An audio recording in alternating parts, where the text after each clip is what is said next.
So the other day I got this reach out on Instagram. So here's my problem. The NDA I signed prevents me from using any design works to be showcased outside the company. I have started to work on my portfolio, but I have nothing to showcase other than the random dribble work. Meanwhile, I would like to know your opinion on this. Thank you.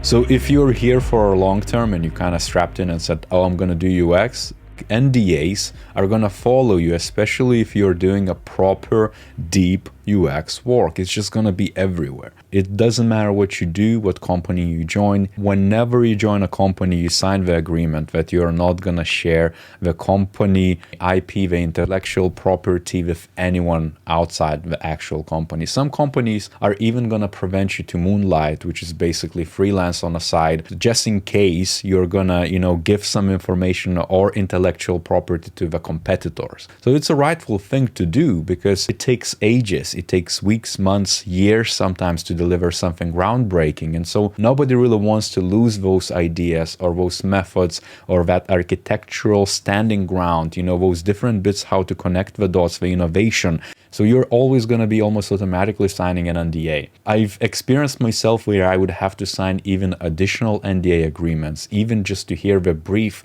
or to understand what's going on in a project, even without producing anything or working on it. There is also that. There's almost multiple layers of the NDAs. What I liked about this reach out, though, is that the person is obviously aware of it. So one of the first recommendations I always give people with the NDAs is to go and find out how deep it is.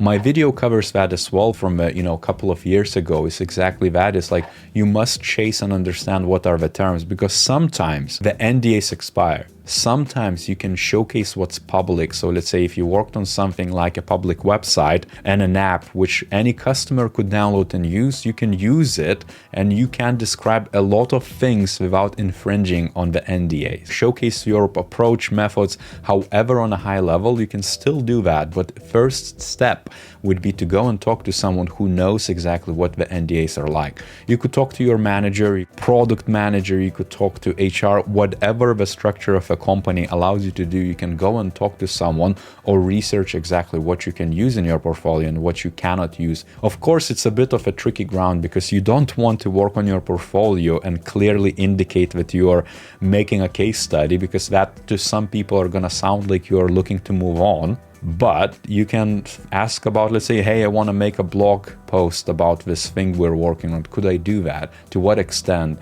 Realistically speaking, it's going to be very minimal and everyone is going to be very wary of what you could use. Regardless, you need to find out exactly of what of that spectrum, from severe NDA where you cannot even talk to your family members up until something you can freely publish like it's your personal project.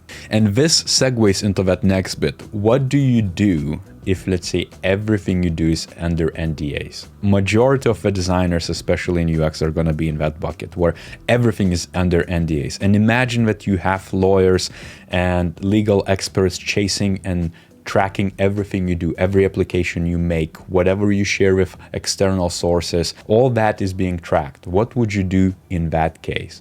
And in that case, what you would do is a simple answer.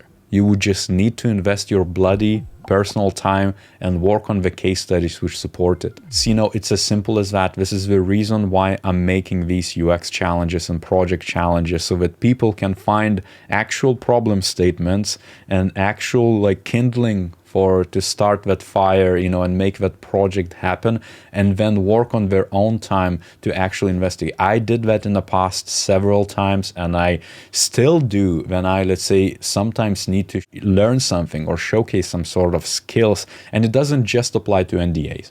For example, if you want a job in VR industry, well, and let's say all the jobs in the market and the jobs you have in your portfolio, all that work is not VR, and you cannot find anywhere to appropriate rate to join an opportunity which will allow you to craft case studies so you can ingrain yourself in the industry of VR, well, you're gonna just need to invest your bloody time and do it anyways on your own terms. It's as simple as that. It's like NDA work or any other industry work or whatever the goal states, which you cannot achieve in a typical 9 to to 5 terms, you're gonna need to invest time, weekends, holidays, things of that nature. That's the reality of it.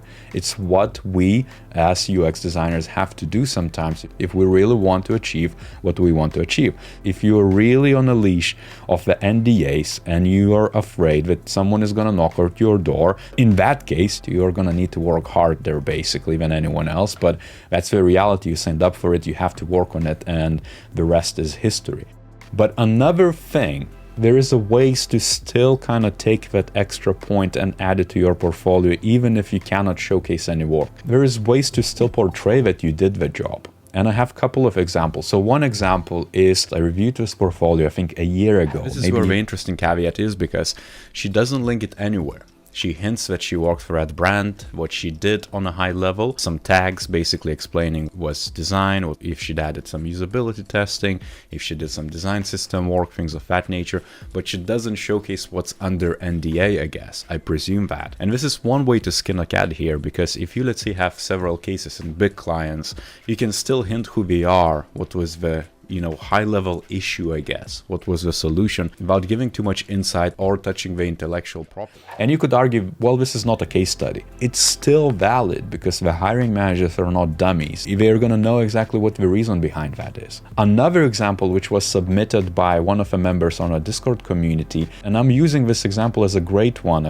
I hope Eric is okay with that, but his portfolio is about that Facebook role he did, which is Facebook Enterprise Design. His role was basically a product designer, right? And here immediately, before he jumps into detail, what he's saying basically, unfortunately, due to privacy reasons, I can't show the bulk of my work that I did at Facebook. So for now, you'll just have to trust that I actually did quite a lot during the 2 years contracted there. I was a product designer on the enterprise design team, leading design on multiple internal products, primarily focused on performance management and job mobility. It's very conversational. You could make it much more structured, maybe bullet points. It's up to you how you skin it. But this is clearly, to me as a hiring manager, tells that, hey, this is an NDA. And of course, there's an element of a brand. Brand is massive, and Facebook product design capability is massive, well established, well invested, it's known. What impressed me about this example is that Eric describes all the different bits on a high level of what he did as a, let's say, lead, I guess, because he said that he led a lot of different bits, is that he, for example, implemented new continuous feedback model that encourages feedback.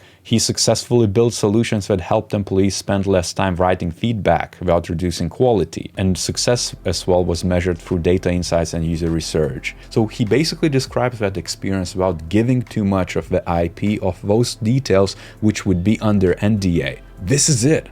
This is how you can do that. You can describe it like this without even hinting too much. You can see it's very structured and immediately can get that, he knows what he's talking about. When it comes to interviews, you can dig deeper maybe and ask him to give a few anecdotes of what that entailed without even giving too much information. You can ask him to kind of like visualize it in words, what that experience was like, how deep the capability was, who did he worked with. So he can explain as a case study, almost tell a story during interview. Why not to actually still make the best of it and, take this as a good example. If the information is not public, naturally you have to assume that it's under strict NDA.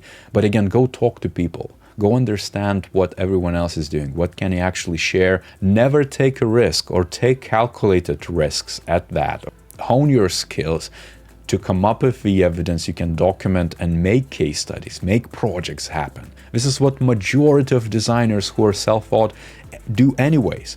If you go on any portfolio of designers you admire, or you would go back in the day because their portfolio could have evolved, you are definitely going to find passion projects which we still work on aside. It's always going to be there. My portfolio, which is not public, exactly because of the NDAs, contain one at least passion project at any given time, but I only use the things I can actually share publicly so it doesn't bite me back in the end.